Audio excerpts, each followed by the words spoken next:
नमस्ते प्यारे बच्चों, स्वागत है आप सभी का ऑनलाइन स्कूल में। बच्चों, आज मैं आपको सुनाने वाली हूँ हिंदी बाल भारती पुस्तक की दूसरी कक्षा की एक बहुत ही प्यारी, बड़ी ही सुंदर कहानी जिसका नाम है मेरी बगिया।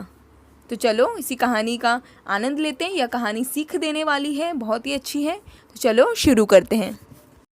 बच्चों, यह कहानी दो भाई बहन ऋतिक और अंकिता की है। किस तरह उन्होंने चाह से अपनी राह ढूंढ ली, यही इस कहानी में बताया गया है। तो चलो शुरू करते हैं। बच्चों, इस कहानी में ऋतिक और अंकिता दो भाई बहन हैं। दोनों ही भाई बहन बहुत ही समझदार थे। उनके पड़ोसी के आंगन में एक बहुत सुंदर बगिया थी।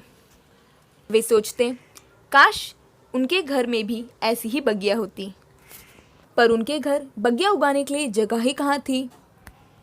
बच्चों, ऋतिक और अंकिता सोचते थे कि उनके पड़ोस में कितनी प्यारी, कितनी सुंदर बगिया है, वहाँ रंग बिरंगे फूल हैं। वे सोचते थे काश उनके घर में भी ऐसी बगिया होती, लेकिन उनके घर पर बगिया उगाने के लिए जगह ही कहाँ थी। बच्चों, ऋतिक और अंकिता के घर उतनी जगह नहीं थी कि जहाँ वे बगिया उगा सकें। उनकी माँ को जब भी पूजा के लिए फूलों की ज़रूरत होती थी, दोनों को पड़ोस के घर भेजती। वे फूल ले आते। ऋतिक और अंकिता की माँ को जब भी पूजा के लिए फूलों की ज़रूरत होती थी, तो वे उन दोनों को पड़ोस के घर भेज देती थी, जहाँ से वे फूल लेकर आते थे। एक दिन जब वे दोनों फूल लेने गए तो पड़ोस की आंटी ने उनसे कहा, बेटा रोज़ फूल कहाँ से आएंगे, 2-4 फूल बचे हैं, ले जाओ। तो आंटी ने कहा, बेटा अब मेरी बगिया में भी रोज़ रोज़ फूल कहाँ से आएंगे, अब तो 2-4 फूल ही बचे हैं, ले जाओ। अब आंटी की बात सुनकर वे उदास हो गए। अब जब आंटी ने उनसे ऐसा कहा तो वे दोनों उदास हो गए। एक दिन दोनों ने दूरदर्शन पर देखा कि गमले में भी पौधे उगाए जा सकते हैं। एक दिन दोनों ने टीवी पर देखा कि गमले में भी पौधे उगाए जा सकते हैं। वे बड़े खुश हुए। उन्होंने यह बात अपने माता पिता को बताई।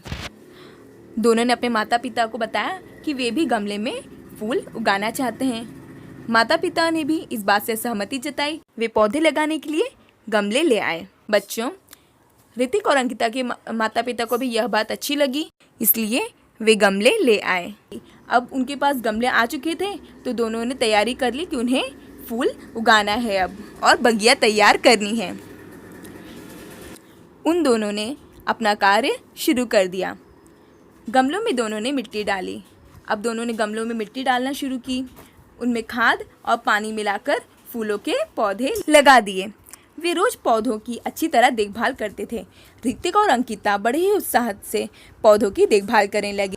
पौधों में पानी देना इत्यादि कार्य जो पौधों के लिए करना आवश्यक होते हैं, वे दोनों करने लगे, यानी कि पौधों की अच्छी तरह देखभाल करने लगे। धीरे धीरे पौधों में फूल खिलने लगे। गमलों में खिले फूल देखकर उनकी खुशी का ठिकाना नहीं रहा। अब जब ऋतिक और अंकिता ने देखा कि अब गमले में फूल आने लगे हैं, वे दोनों बड़े ही खुश हुए। उनकी खुशी का ठिकाना नहीं रहा, क्योंकि उनकी मेहनत रंग लाई। घर फूलों की खुशबू से महक उठा। अब जो फूलों की खुशबू थी, वह उससे घर भी महक उठा। उनकी बगिया देखने पड़ोस वाली आंटी और अंकल भी आए। अब उनकी बगिया तैयार हो चुकी थी, तो उसे देखने के लिए पड़ोस वाली आंटी और अंकल भी आए। दोनों को शाबाशी देते हुए अंकल ने कहा, सचमुच जहाँ चाह वहाँ रहा। पड़ोस वाले अंकल ने ऋतिक और अंकिता दोनों को शाबाशी दी और उनसे कहा, सचमुच जहाँ चाह वहाँ रहा। तो देखा बच्चों, इस कहानी से हमें क्या सीख मिलती है। अगर हमें कोई भी काम करने के लिए हमें चाह होती है, सच्ची लगन होती है, तो उसकी राह हमें ज़रूर मिलती है। कोई भी कार्य अगर सच्ची ईमानदारी से किया जाए और सच्ची लगन से किया जाए, तो वह पूरा अवश्य होता है। इसके साथ ही लेखक हमें कहानी के द्वारा पेड़ पौधे लगाने का भी संदेश दे रहे हैं। यह भी संदेश मिल रहा है कि अगर हमारे घर में बगिया उगाने के लिए अधिक जगह नहीं है, तो हम गमले में भी पौधे लगा सकते हैं। मैं आशा करती हूँ कि आपको कहानी पसंद आई होगी। तो लाइक ज़रूर करें, शेयर करें, सब्सक्राइब करें और बेल आइकन को ज़रूर प्रेस करें, ताकि मेरे अगले वीडियो की और जो भी वीडियो मैं चैनल पर डालूँ उसकी नोटिफिकेशन आपको मिलती रहे। तब तक के लिए धन्यवाद।